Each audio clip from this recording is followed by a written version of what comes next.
యోహాను రాసిన మొదటి పత్రిక 3వ అధ్యాయము.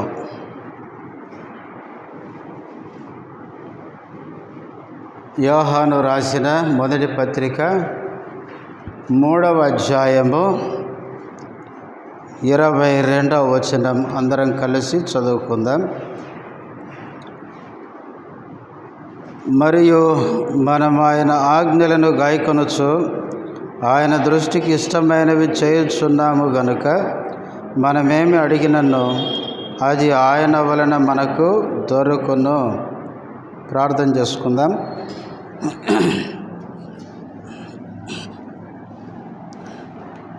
ప్రేమ కలిగిన మా తండ్రి, పరిశుద్ధుడైన దేవ, యేసుక్రీస్తు నామములో వందనములు, స్తోత్రాలు. ఇంతవరకు పాటల్లో మీరు సహాయపడుతూ వచ్చినందుకు స్తోత్రాలు. ప్రార్థనలో ప్రవేశించక మునుపు ప్రార్థన కొరకై చదవబడిన వాక్యములో నుంచి మాతో మాట్లాడుతూ రండి. ప్రభువా, నీ దాసుడు బలహీనుడు, బలపరచుము, నీ మహిమ కొరకు వాడుకొనమని యేసుక్రీస్తు నామములో స్తుతించి ప్రార్థిస్తున్నాము తండ్రి, ఆమేన్.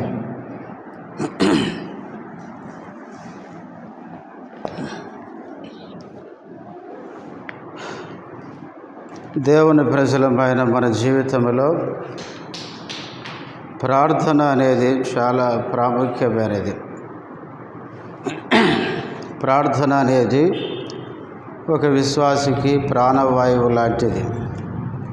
ప్రార్థన అనేది మనకు గాలి లాంటిది.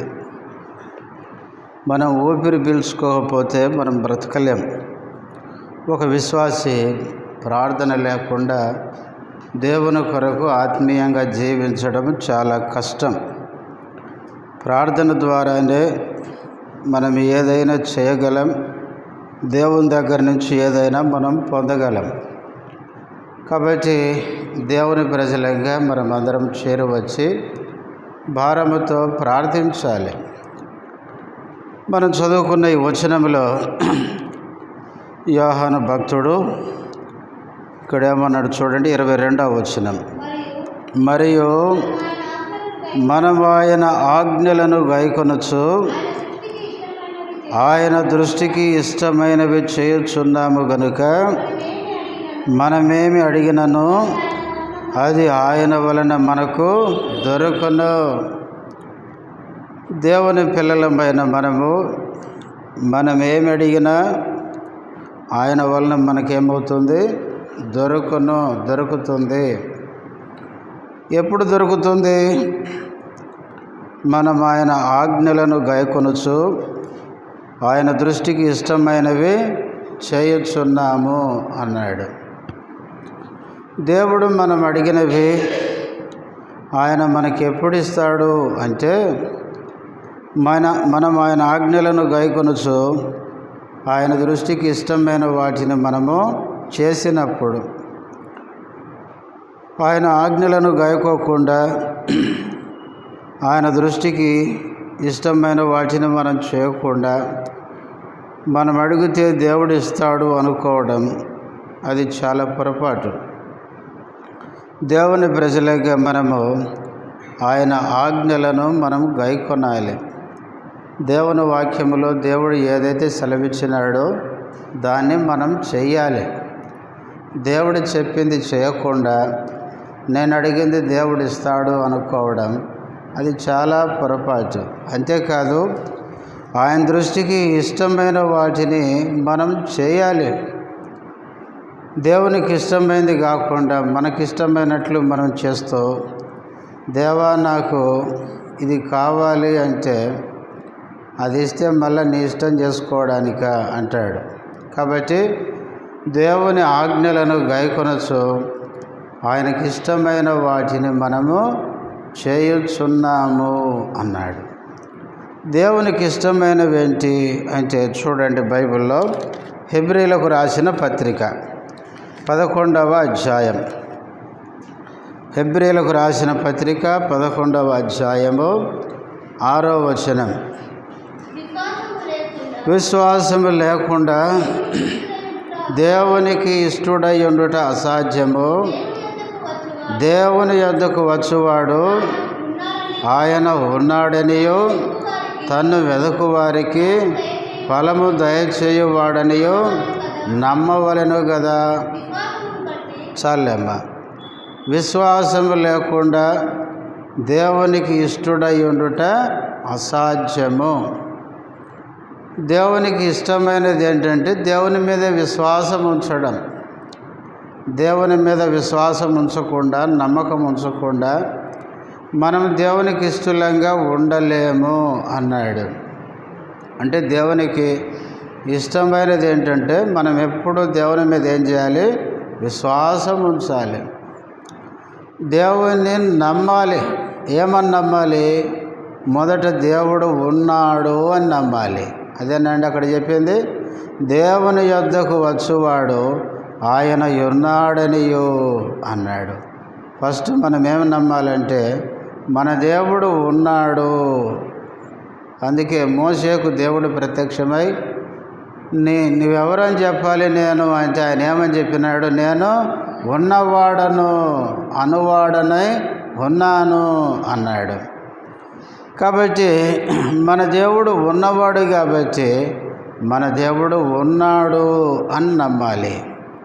రెండవది, తన్ను వెదకు వారికి ఫలము దయచేయువాడు అని నమ్మాలి. దేవుని దగ్గరకు వచ్చి దేవుణ్ణి అడిగేటప్పుడు అడిగినది తప్పకుండా దయచేస్తాడని మనము నమ్మాలి. దేవుణ్ణి అడిగేటప్పుడు, దేవునికి ప్రార్థించేటప్పుడు ఎక్కడ మనలో ఏముండదు? అవిశ్వాసము, అనుమానము ఉండకూడదు. చాలాసార్లు మనం ఏం చేస్తామంటే మనము కొన్నిసార్లు దేవుని నమ్ముతాం, కొన్నిసార్లు దేవుణ్ణి ఏం చేయలేము? నమ్మలేం. ఎందుకని? అది మన దృష్టికి ఎట్లుంటుంది అంటే సమస్య పెద్దగా ఉంటుంది కదా. ఇది పెద్ద సమస్య కాబట్టి దీంట్లో నుంచి దేవుడు తప్పిస్తాడా అని అనుమానం చెందుతాం. మనం ఎప్పుడూ కూడా దేవుని దగ్గరకు వచ్చి దేవుని సన్నిధిలో ప్రార్థించేటప్పుడు దేవునికి ఏది అసాధ్యం కాదు అని నమ్మాలి. దేవుడు ఏమైనా చేయగలడు అని విశ్వసించాలి. కాబట్టి మన దేవుడు ఎంత గొప్పవాడో మనం ఎరిగి విశ్వాసముతో ఆయన దగ్గరికి రావాలి. చూడండి 62వ కీర్తన, కీర్తనలు 62వ కీర్తన 8వ వచనం.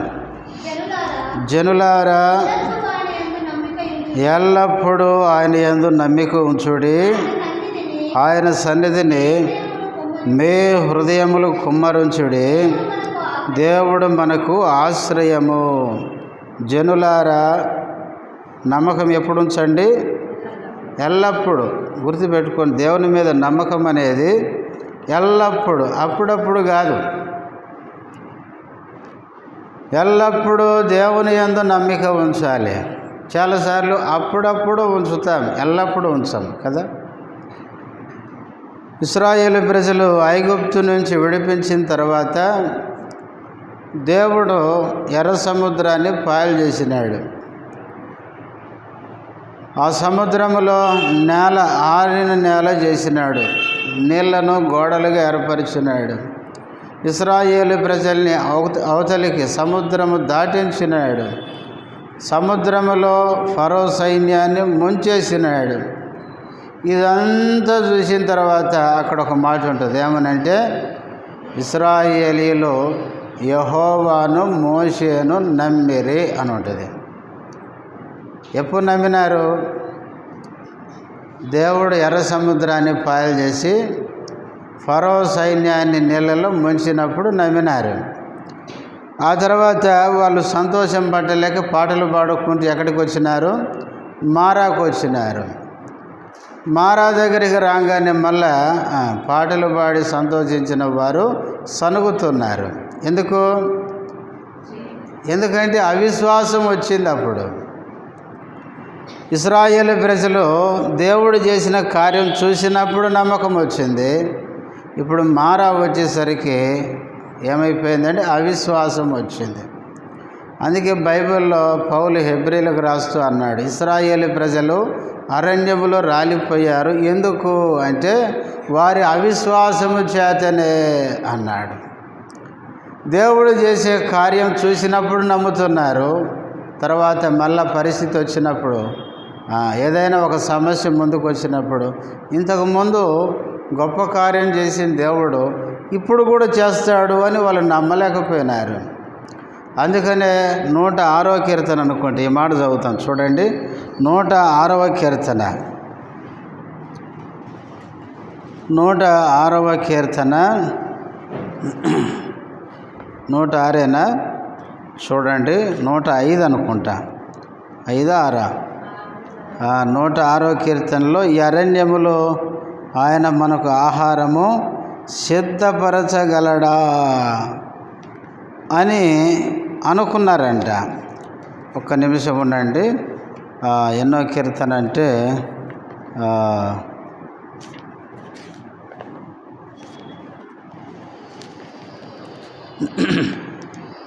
78వ కీర్తన, 78వ కీర్తన 18, 19 వచనాలు. వారు తమ ఆశ కొలది ఆహారము నడుగుచు తమ హృదయములలో దేవుని శోధించిరి. ఈ అరణ్యములో దేవుడు భోజనము సిద్ధపరచగలడా అనుచు వారు దేవునికి విరోధముగా మాటలాడిరి. ఎర్ర సముద్రం పాయలు చేసిన దేవుడు ఆహారం ఇయ్యలేడా? మారాను మధురంగా మార్చిన దేవుడు ఆహారం ఇయ్యలేడా? ఐగుప్తులో 10 అద్భుతాలు చేసిన దేవుడు ఆహారం ఇయ్యలేడా? ఫరో అంతటి కఠినున్నే పోండి మీరు అనేటట్లు చేసినాడు దేవుడు. ఇన్ని కార్యాలు చూసిన వీళ్ళకి ఆహారం అవసరమైనప్పుడు అరణ్యములు సిద్ధపరచగలడా అంటే అవిశ్వాసం. అది చేయగలడా, ఇది చేయగలడా అంటే దాని అర్థం ఏంటంటే ఇశ్రాయేలు ప్రజల్లో ఉండేది అవిశ్వాసం. ప్రియులారా, మనం ప్రార్థించేటప్పుడు మనం ఎప్పుడూ కూడా సందేహించొద్దు. 26వ కీర్తన, 26వ కీర్తన 1వ వచనం. యెహోవా, నేను యథార్థవంతుడనై ప్రవర్తించుచున్నాను, నాకు తీర్పు తీర్చుము. ఏమియో సందేహపడకుండా యెహోవా యందు నేను నమ్మిక ఉంచి ఉన్నాను. దావీదేమన్నాడంటే, ఏమియో సందేహపడకుండా యెహోవా యందు నేను నమ్మిక ఉంచి ఉన్నాను. దావీదు దేవుని మీద ఎట్లా నమ్మకం ఉంచాడంటే సందేహం లేకుండా. ప్రియులారా, దేవుణ్ణి మనం అడిగేటప్పుడు, దేవుని మీద నమ్మకం ఉంచేటప్పుడు మనలో ఎక్కడ సందేహం ఉండకూడదు, అనుమానం ఉండకూడదు. అనుమానము, అవిశ్వాసము అనేది దేవుణ్ణి మన పట్ల జరిగించే కార్యాలను చేయకుండా అది ఆటంకపరుస్తుంది. కాబట్టి దావీదు సందేహపడకుండా దేవుని యందు ఏం చేశాడంట? నమ్మకం ఉంచాడంట. ప్రియులారా, మనము సందేహం లేకుండా దేవుని మీద పూర్తిగా విశ్వాసం ఉంచాలి. యాకోబు రాసిన పత్రిక 1వ అధ్యాయం, యాకోబు రాసిన పత్రిక 1వ అధ్యాయం, 1వ అధ్యాయము 6వ వచనం. అయితే అతడు ఏమాత్రమును సందేహింపక విశ్వాసముతో అడగవలెను. సందేహించువాడు గాలి చేత రేపబడి ఎగిరిపడు సముద్ర తరంగమును పోలియుండును. సందేహించేవాడు దేంతో పోల్చబడ్డాడంటే సముద్ర తరంగమును పోలి ఉన్నాడంట. సముద్ర తరంగానికి ఏముండదు చెప్పండి? ఒక స్థిరం ఉండదు. సందేహం ఉన్నవాడు కూడా స్థిరంగా ఉండడు. అందుకే అట్టివాడు తర్వాత అంటాడు మనస్కుడై, అంటే వాళ్ళలో ఎన్ని మనసులు ఉంటాయి? 2 మనసులు ఉంటాయి. ఇప్పుడు ఏదో అంటారు చూడండి, అరే నువ్వు దేన్ని పట్టుకుంటావు పట్టుకోరా అంటే 2 ఏళ్ళు గట్టిగా పట్టుకున్నట్టు. అంటే వానికి 2 ఏళ్ళ మీద నమ్మకం అనమాట. అయితే ఇదైతే పోతే అదైతే అది. కాబట్టి ద్విమనస్సు అనమాట. 2 మనసులు. దేవుడు చేస్తాడంటే ఖచ్చితంగా చేస్తాడంటాడు. నిజమా అంటే ఏమో అంటాడు మళ్ళా. అంటే 2 మనసులు అన్నమాట. స్థిరమైన మనసు ఉండదు. అట్టివాడు ద్విమనస్కుడై తన సమస్త మార్గముల యందు ఎట్లుంటాడంటే అస్థిరుడు, స్థిరంగా ఉన్నాడు. దేవుని మీద విశ్వాసము లేనివారు సముద్ర తరంగముతో పోల్చి చెప్పినాడు ఇక్కడ. అతని మనసులో రెండు ఆలోచనలు ఉంటాయి, అవుతుందో పోతుందో అని. అట్లాంటి వ్యక్తి ఎట్లున్నాడంటే స్థిరంగా ఉన్నాడు, మార్గముల యందు స్థిరంగా ఉన్నాడు. ప్రార్థన చేస్తాడు, మళ్ళీ వెంటనే తన సొంత ప్రయత్నాలు చేస్తాడు. అంటే దేవుడు చేస్తాడని నమ్మడనమాట. కాబట్టి చివర్లు అంటాడు, ప్రభువు వలన తనకేమైనాను దొరుకునని తలంచుకొనరాదు. సందేహించే వారికి ఏమైనా దొరుకుతుంది అని తలంచుకోవడం అంటే ఆలోచనలు కూడా ఆలోచించుకోవద్దంట. అందుకనే మనం దేవుని దగ్గరకు వచ్చి ప్రార్థించేటప్పుడు మనం విశ్వాసముతో ప్రార్థించాలి. దేవునికి ఇష్టమైంది ఏంటంటే దేవుని మీద మనము ఆధారపడ్డమే. దేవుని మీద ఆధారపడే వారిని ఎంతో ఇష్టపడతాడు. ప్రతి చిన్నదానికి నాకు దేవుడు ఉన్నాడు, ప్రతి సమస్యని దేవుడు చూసుకుంటాడు, ప్రభు నాకు ఏమైనా చేయగలడు అన్న విశ్వాసం ప్రియులారా దేవుని మీద ఉంచేవారు అంటే ఆయనకి ఎంతో ఇష్టం. ఎందుకంటే విశ్వాసముతో దేవుని నమ్మేవారంటే ఆ క్రియ దేవునికి ఇష్టమైంది. అందుకే ఆ మాట చెప్పినాడు, విశ్వాసము లేకుండా దేవునికి ఇష్టడై ఉండుట అసాధ్యము. దేవునికి ఇష్టమైన కార్యం ఏంటంటే మనం ఎప్పుడు దేవుని నమ్మడమే, దేవుని మీద విశ్వాసం ఉంచడమే.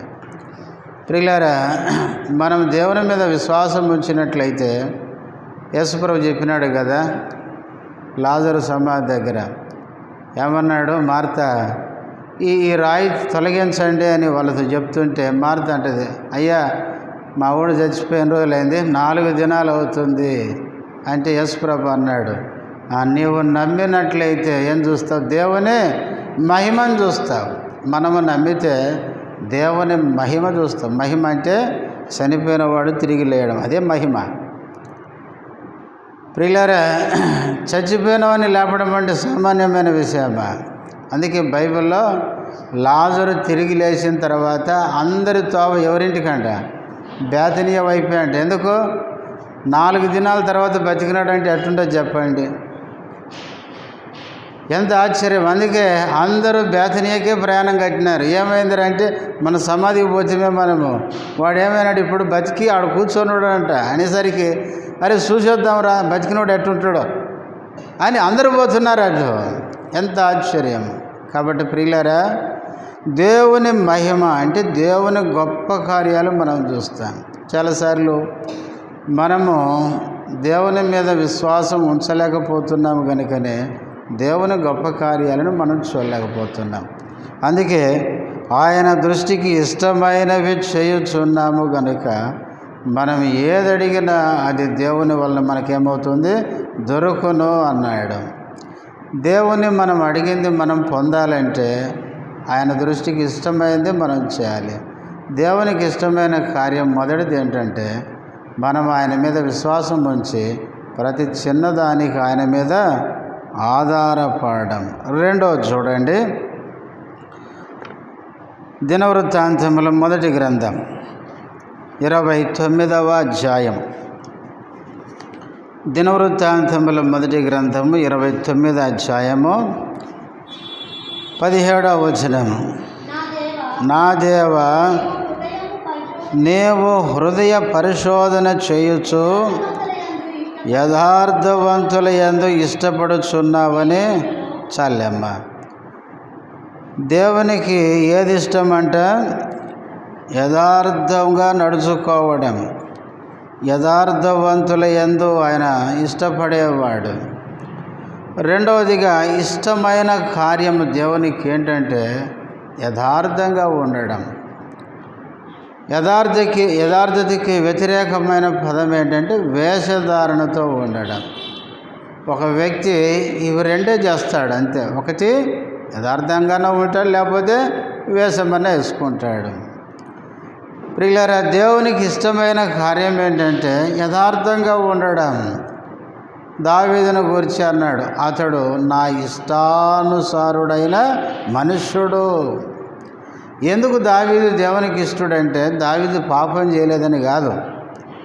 దావీదు పాపం చేసినవాడే, కానీ దేవుని దగ్గరకు వచ్చినప్పుడు లోపల ఉన్నదంతా ఆయన ముందు పెట్టేస్తాడు అంతే. దేవా, ఇదంతా నిజమే, ఇదంతా నిజమే, నేను చేశానయ్యా, నేను నీ కళ్ళెదుటే చేశాను, నన్ను క్షమించు, నన్ను కడుగు, నన్ను శుద్ధి చేయి అని ఏడుస్తాడు ఆయన.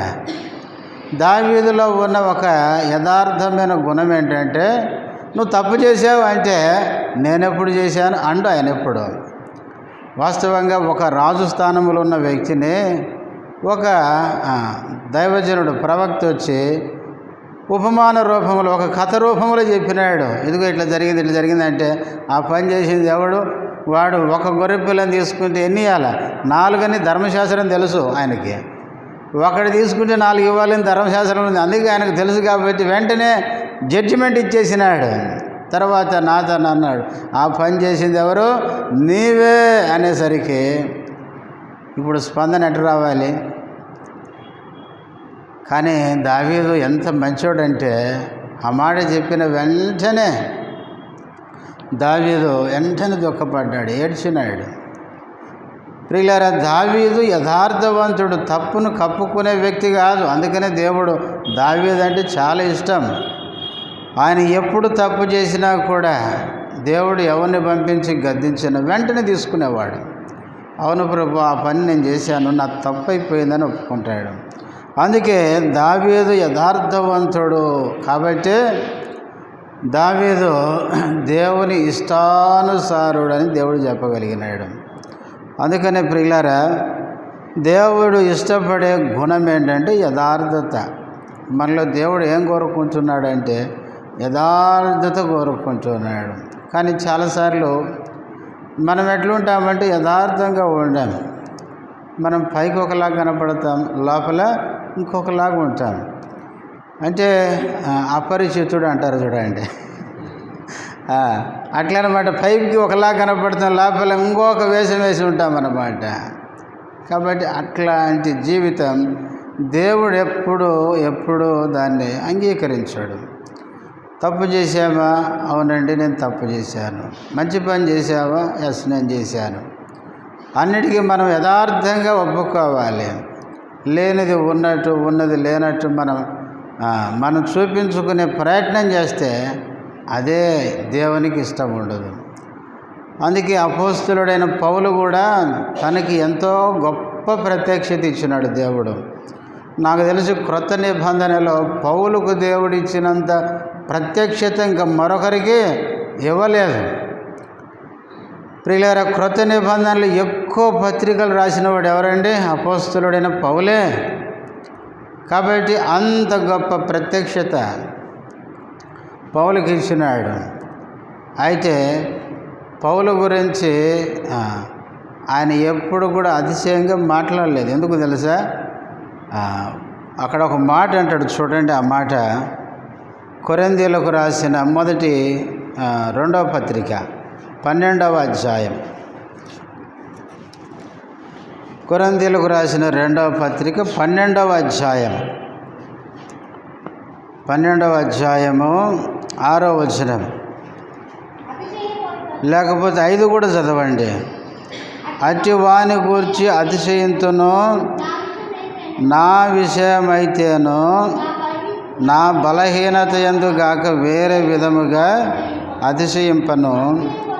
అతిశయపడుటకు ఇచ్చయించినను నేను సత్యమే పలుకుదును గనుక అవివేకిని కాకపోదును. కానీ ఇక్కడి నుంచి గమనించండి, నా యందు ఎవడైనను చూచిన దాని కన్నను, నా వలన వినిన దాని కన్నను నన్ను ఎక్కువగా ఘనముగా ఎంచునేమో అని అతిశయించుట మానుకొనుచున్నాను. అపోస్తలుడైన పౌలు అతిశయించడం మానుకుంటున్నాడంట. అంటే తన గురించి చెప్పుకునే విషయంలో ఆయన అంత ఎక్కువ చెప్పుకోవడానికి ఇష్టపడడం లేదు. ఎందుకు? వినేవాళ్ళు పొరపాటున నాలో చూసిన దానికంటే, నాలో విన్నదానికంటే ఇంకా ఎక్కువగా నన్ను పొగిడి నన్ను ఒక వేషధారిగా తయారు చేస్తారేమో. అందుకనే ప్రియులారా, దేవుడు మనము యథార్థంగా ఉంటే దేవుడు ఇష్టపడతాడు. ప్రియులారా, వేషధారులంగా తయారైతే దేవుడు బాధపడతాడు. అందుకనే బైబిల్లో చూడండి, అపోస్తుల కార్యములు 5వ అధ్యాయంలో అననీయ సప్ఫీరలను ఎందుకు చంపాడు దేవుడు? ఎందుకు చంపాడంటే వాళ్ళు అమ్మింది ఎంత? అంత అమ్మినారు. అమ్మిన దాంట్లో ఎంత ఇచ్చినారు? కొంత ఇచ్చినారు. కానీ పైకి ఏం చూపించుకుంటున్నారు? అంతా అని. అదే ఏంటండి వేషధారణ అంటే. చేయనిది చేసినట్లు చూపించుకోవడం వేషధారణ. అందుకనే దేవుడు ఏం చేశాడు? ఒక్క దెబ్బతో కొడితే ఇద్దరు చచ్చిపోయారు, అయిపోయింది. అందుకనే మనం జాగ్రత్తగా ఉండాలి. మనము ఎవరి దగ్గర ఉన్నామంటే దేవుని దగ్గర ఉన్నాము. మనము దేవుని ఎదుట నిలబడినప్పుడు మనం ఎప్పుడు అతిశయించకూడదు. మనము దేవుని ఎదుట అతిశయించకూడదు. అందుకే కొరింథీ పత్రికలో పౌలు ఒక మాట అన్నాడు చూడండి. మనం అతిశయించేటప్పుడు ఎవరి ముందు ఉన్నాము అన్నాడంటే, కొరింథీలకు రాసిన మొదటి పత్రిక 1వ అధ్యాయం 27వ వచనం. ఏ శరీరయు దేవుని ఎదుట అతిశయింపకుండునట్లు. చాలమ్మ. అంటే మనం అతిశయించేటప్పుడు ఎవరు ఎదుట ఉన్నాం చెప్పండి? అది మనం గుర్తించాలి. మనం ఏదో గొప్పలు చెప్పుకుంటా ఉన్నామంటే దేవుడు మన ముందు ఉన్నాడు, మన పక్కలో ఉన్నాడు, మనలో ఉన్నాడు, మనల్ని గమనిస్తున్నాడు. దేవుని ముందే మనం లేనిదేదో చెప్పుకొని ఎరగబడ్డామనుకోండి, లాస్ట్కి ఏమైంది? మళ్ళీ లేనిది తంట తెచ్చుకున్నట్టు అవుతుంది. అందుకనే ఏ శరీరయు దేవుని ఎదుట అతిశయింపకుండునట్లు. అందుకనే ప్రియులారా, మనం యథార్థంగా ఉండాలి. మన హృదయము దేవుని ఎదుట ఎట్లుండాలి అంటే యథార్థంగా కనపడాలి. దావీదు దేవునికి ప్రార్థన చేస్తాడు. ఏమంటాడంటే, అయ్యా నీకు నాలో కనపడిందంటే ఏది ఉండదు. అందుకే అక్కడ అన్నాడు కదా, హృదయములను పరిశోధించే దేవుడు. అందుకే 139వ కీర్తనలో దావీదు అంటాడు, నాలో అన్నీ నీకు తెలుసయ్యా, కాబట్టి నీకు ఆయాసమైంది ఏదైనా ఉందేమో చూపించు, నేను దాన్ని ఏం చేస్తాను? సరి చేసుకుంటాను. కాబట్టి దావీదు యథార్థవంతుడు. యథార్థవంతుల యందు దేవుడు ఇష్టపడేవాడు. అందుకనే యథార్థవంతులను బలపరచుటకు యెహోవా కనుదృష్టి లోకమంతటా సంచారం చేస్తుంది. దినవృత్తాంతములు 2వ గ్రంథం 16:9. కాబట్టి దేవుడు యథార్థవంతుల ఎడల ఇష్టం కలిగిన వాడు. మొదటిది, ఆయన మీద విశ్వాసం ఉంచి అన్ని పరిస్థితుల్లో ఆయన మీద ఆధారపడేవారు అంటే ఇష్టం. విశ్వాసం ఉంచడం అంటే దేవునికి ఇష్టం. అది ఆయనకి ఇష్టమైన కార్యం. రెండవది, దేవుని నమ్మి మనం యథార్థంగా ఉండడం దేవునికి ఇష్టం. మనం యథార్థవంతులంగా ఉన్నప్పుడు దేవుడు మనల్ని ఇష్టపడతాడు. ఇంకా 3వ మాట గుర్తు చేసుకొని ప్రార్థనలోకి వెళ్దాం. సామెతల గ్రంథము 21వ అధ్యాయం. సామెతలు 21వ అధ్యాయము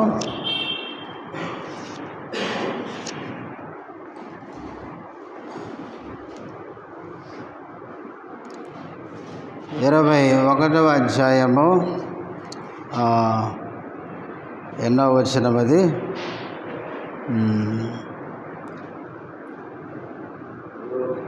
2వ వచనం.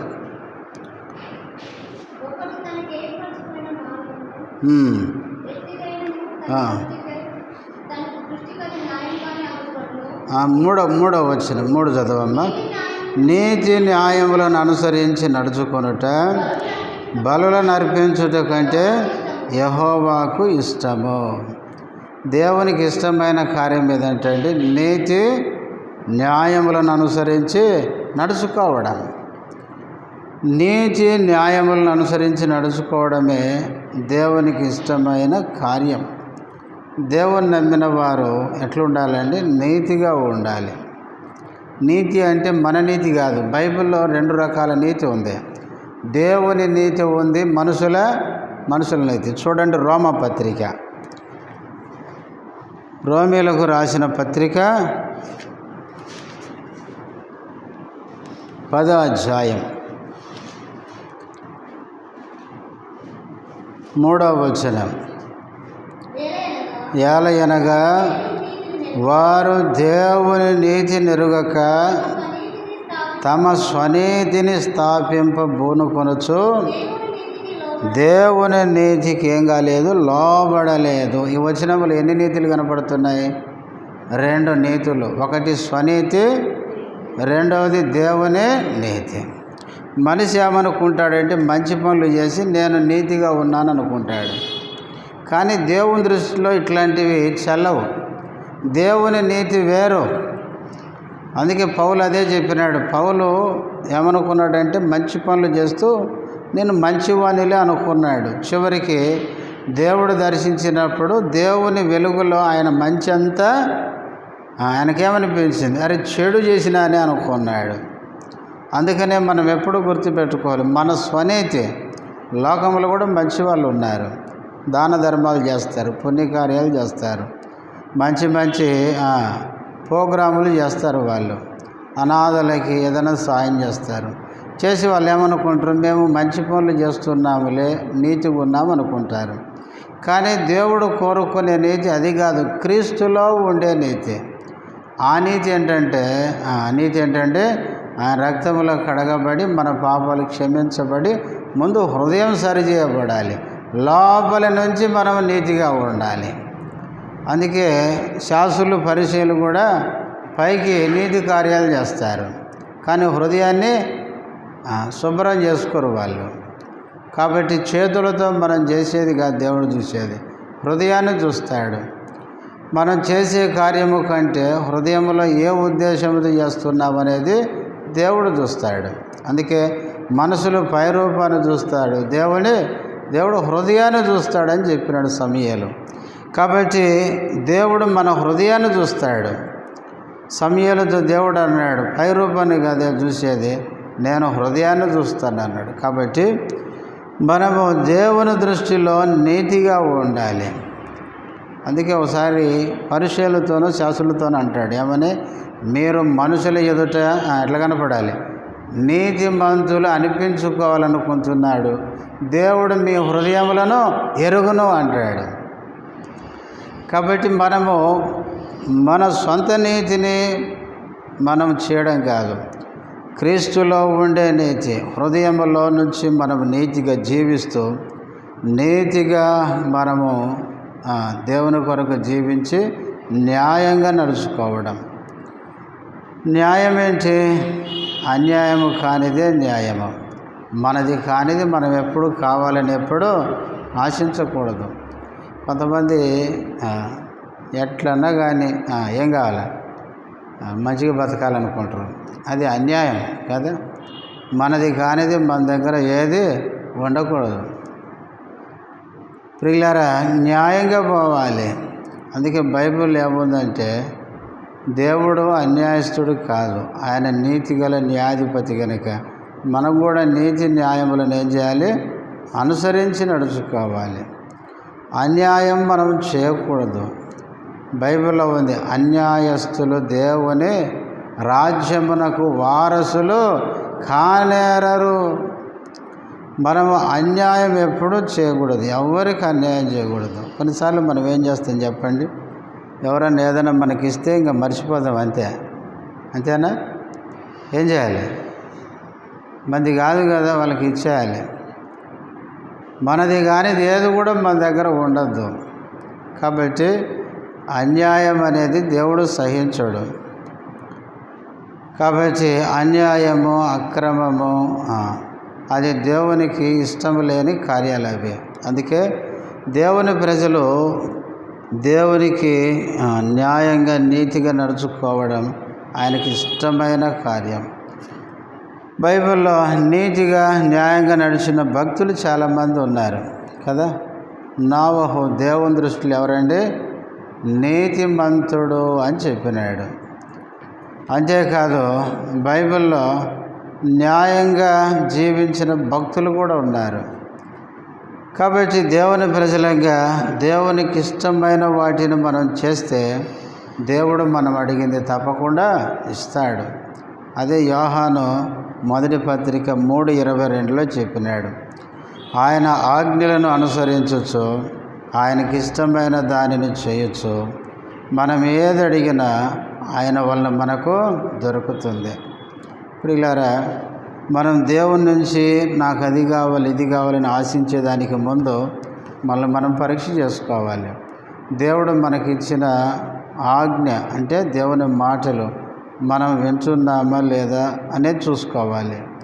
రెండవది, ఆయన దృష్టికి ఇష్టమైనది చేస్తున్నామా, ఇష్టం కాని పనులు చేసి దేవుణ్ణి కష్టపెడుతున్నామా. బైబిల్లో చూడండి, కొంతమంది ప్రార్థించినప్పుడు దేవుడు నేను వినను అని ఖచ్చితంగా చెప్పినాడు. సౌలు ఉన్నాడు. సౌలు ఏమన్నాడంటే, చనిపోయిన సమయాలు తిరిగి వచ్చినాడు. వచ్చిన తర్వాత ఆయనతో చెప్తాడు ఏమని, నేను దేవుని యొద్ద విచారణ చేస్తే నాకు సమాధానం రాలేదు అంటాడు. ఎందుకు రాలేదు? సౌలు ఎట్లున్నాడంటే, దేవుడు చెప్పింది నేనైతే చేయను. దేవుడు ఏం చేయాలి? నేను అడిగిందల్లా చేయాలి. చేస్తాడండి? నువ్వు అమాలేకీల మీదకి పోయి అందరినీ నాశనం చేయమంటే నేను అట్లా చేయను. ఎందుకు చేస్తాను? నేను అసలు చేయను అంటాడు. సమయాలు వచ్చి నువ్వు తప్పు చేసినావయ్యా, నువ్వు సరి చేసుకో అంటే అట్టటైతే అసలు నేను ఒప్పుకొని అంటాడు. అంటే దేవుడు చెప్పింది చేయకుండా, తప్పు చేసి కూడా సరి చేసుకోకుండా, మళ్ళా దేవుని దగ్గర పోయి దేవుడు నాకు కష్టం వచ్చిందయ్యా, ఫిలిస్తీన్లు వస్తున్నారు, నన్ను కాపాడవా అంటాడు. ఎట్లా కాపాడుతాడు? అందుకే దేవుడు ఏం చేసినాడు? ఫిలిస్తీన్లకే అప్పగించేసినాడు, వాళ్ళ చేతిలోనే చచ్చినాడు. కాబట్టి దేవుని మాట మనం వినకపోతే దేవుడు మన ప్రార్థన వినడు. ఇశ్రాయేలు ప్రజల గురించి కూడా ఇర్మియా గ్రంథంలో 3 సార్లు చెప్తాడు. 3 సార్లు, 7 అధ్యాయములు ఒకసారి, 11 అధ్యాయములు ఒకసారి, 14 అధ్యాయములు ఒకసారి. దేవుడు ఏమంటాడంటే, వాళ్ళ కోసం నువ్వు ప్రార్థన చేయకు, చేస్తే నేను వినను అంటాడు.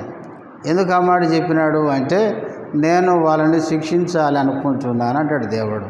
ఎందుకంటే దేవుడు ఒక నిర్ణయం తీసుకున్నాడు ఇశ్రాయేలు ప్రజల విషయంలో. నా ప్రజలే, కానీ వీళ్ళని దెబ్బలు కొట్టాల, వీళ్ళని కొడితేనే చక్కగా అవుతారు, మామూలుగా చెప్తే వినరు. ఎందుకంటే ఇర్మియా గ్రంథం మీరు బాగా చదవండి ప్రార్థనాపూర్వకంగా. బైబిల్ని ఎప్పుడు కూడా మనసు పెట్టి చదవాలి, లేకపోతే అర్థం కాదు. మొదటి అధ్యాయంలో ఇర్మియా యొక్క పిలుపును మనం చూస్తాము. 2వ అధ్యాయంలో ఇశ్రాయేలు ప్రజల యొక్క పాపాన్ని గురించి, వారు చేసిన తప్పుల గురించి చెప్పినాడు. 3వ అధ్యాయంలో ఏమంటాడు? తప్పిపోయిన ఇశ్రాయేలు ప్రజలు రండి అని పిలుస్తాడు. ఇశ్రాయేలు ప్రజలారా నా దగ్గరికి తిరిగి రండి, తిరిగి రండి. 3వ అధ్యాయంలో చాలాసార్లు అమ్మాడు రండి రండి అనే మాట. భ్రష్టులైన పిల్లలారా తిరిగి రండి అంటే అక్కడ దేవుడు అంటాడు తిరిగి రావడానికి వాళ్ళకేమీ లేదు, మనసు లేదా అంట. 7వ అధ్యాయంలో చెప్తాడు, పెందల కాడే నా ప్రవక్తలను పంపించి మీకు ప్రకటించినను ఆ మాట నేను విననంటిరి అంటాడు. మరి దేవుడు చెప్పినప్పుడు వినకపోతే ఇంక ఎందుకు మరి వాళ్ళ మాట వినాలి? తర్వాత అందుకే 11వ అధ్యాయంలో కూడా చెప్పినాడు, దేవుడు ఎంత చెప్పినా వాళ్ళు ఆ బైబిల్లో కఠినమైన మాటలు, వాళ్ళు నాకు ముఖము తిప్పక ఈపు తిప్పారా అంటాడు. వాళ్ళ ముఖము కురివిందం వలె చేసుకున్నారు, వారు హృదయమును కఠినం చేసుకున్నారు. ఇర్మియా గ్రంథంలో ఇట్లాంటి పదాలు ఉన్నాయి. మరి అట్లా చేసుకున్న వాళ్ళని ఇంక ఇప్పుడు ఏం చేయాలి చెప్పండి?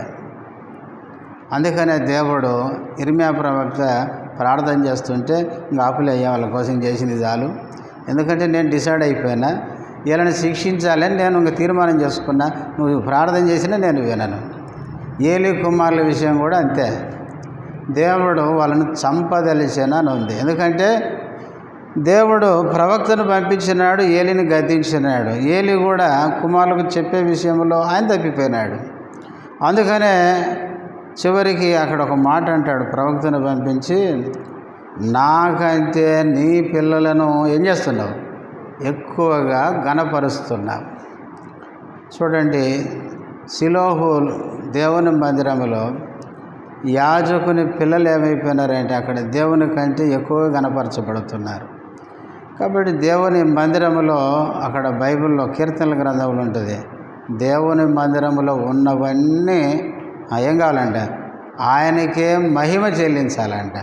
కానీ వీళ్ళేమో మహిమ నన్ను గణపరచకుండా అన్ని పిల్లల్ని గణపరుస్తున్నా కనుక దేవుడు వాళ్ళని చంపాలనుకున్నాడు.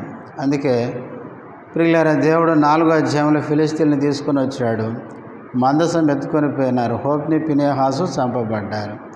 అందుకే అక్కడ 3వ అధ్యాయంలో అంటాడు, వాళ్ళకు బలి లేదంట, అర్పణ లేదంట. కాబట్టి అలాంటి కఠినమైన తీర్మానాలు దేవుడు చేసుకున్నాడు. అందుకనే మనం కూడా జాగ్రత్తగా ఉండాలి. మన ప్రార్థన దేవుడు వినాలంటే ఆయన మాట వినాలి, ఆయనకి ఇష్టమైన దాన్ని మనము చేయాలి. మోకరించండి, ప్రార్థనలోకి వెళ్దాం.